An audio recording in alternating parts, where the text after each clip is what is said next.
নমস্কাৰ বন্ধু বান্ধৱী তথা আত্মীয় স্বজন মই মোৰ চেনেল দি হোম বনানিজ ফেমিলিলৈ আপোনালোক স্বাগতম জনাইছোঁ। আপোনালোক নিশ্চয় কুশলে আছে। মই আজি আপোনালোকৰ ওচৰত ছাগলীৰ মাংসৰ ৰেচিপি এটা লৈ আহিছোঁ আৰু এই ছাগলীৰ মাংসৰ ৰেচিপিটো মাত্ৰ 5 মিনিটত বনাব পাৰি। শুনি আচৰিত লাগিছে নহয় জানো? ভিডিঅ'টো চালে গম পাব কেনেকৈ মই 5 মিনিটত ছাগলীৰ মাংস বনাই দেখাইছোঁ। মই কওঁ এই ৰেচিপিটো পাকঘৰত সোমাই চাহ একাপো বনাই নোখোৱা মানুহ এজনেও বনাই আনক খুৱাই প্ৰশংসা বুটলিব পাৰিব। তেন্তে চাওঁ কেনেদৰেনো মই 5 মিনিটত ছাগলীৰ মাংস বনালোঁ। ছাগলী মাংস আধা কেজি ভালদৰে ধুই এনেদৰে খৰাহিত দি থৈছোঁ পানীখিনি নিগৰিবলৈ। পিঁয়াজ লৈছোঁ 4টা মধ্যম আকাৰৰ, নহৰু, আদা, জলকীয়া 3টা ফালি লৈছোঁ। এয়া ধনিয়া, এয়া ডাঙৰ ইলাচি, এইটো 3টা সৰু ইলাচি, দালচেনি অকণমান, জায়ফল অকণমান, লং 3টা, বিলাহী মধ্যম আকাৰৰ 1.5টামান হ'ব এনেদৰে কাটি লৈছোঁ। গুড়ি মছলাৰ ভিতৰত আছে জিৰা জালুকৰ গুড়ি 2 চামুচ, জলকীয়াৰ গুড়ি মই ঘৰত খুন্দা জলকীয়াৰ গুড়ি 1.5 চামুচ হ'ব। যিহেতু ঘৰৰ গুড়ি এইটো জ্বলা বেছি হ'ব সেয়ে কমকৈ দিছোঁ।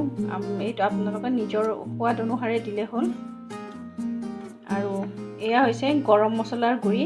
যিহেতু আমি আগতে গোটা গৰম মছলা লৈছোঁ সেয়ে গুড়ি গৰম মছলাটো অকণমান কমাই লৈছোঁ, মোটামুটি আধা চামুচমান হ'ব। এয়া 2 টেবুল চামুচমান দৈ, মিঠাতেল 2.5 টেবুল চামুচ আৰু সোৱাদ অনুসৰি নিমখ হালধি। এতিয়া কুকাৰ এটাত নহৰু কেইফুটা, থেতেলিয়াই লোৱা আদাখিনি, কেঁচা জলকীয়া আৰু গোটা গৰম মছলাখিনি এনেদৰে দি দিছোঁ। এতিয়া এই গোটা মছলাখিনিৰ ওপৰত পিঁয়াজৰ 1/3 ছটিয়াই দিছোঁ, বিলাহীও 1/3 ছটিয়াই দিছোঁ আৰু মাংসখিনিৰ আধা সমানে ভাগ কৰি ইয়াৰ ওপৰত এনেদৰে ছটিয়াই দিছোঁ। এতিয়া মই মাংসখিনিৰ ওপৰত 2য় ভাগ পিঁয়াজ ছটিয়াই দিছোঁ, বিলাহীখিনিও ছটিয়াই দিছোঁ।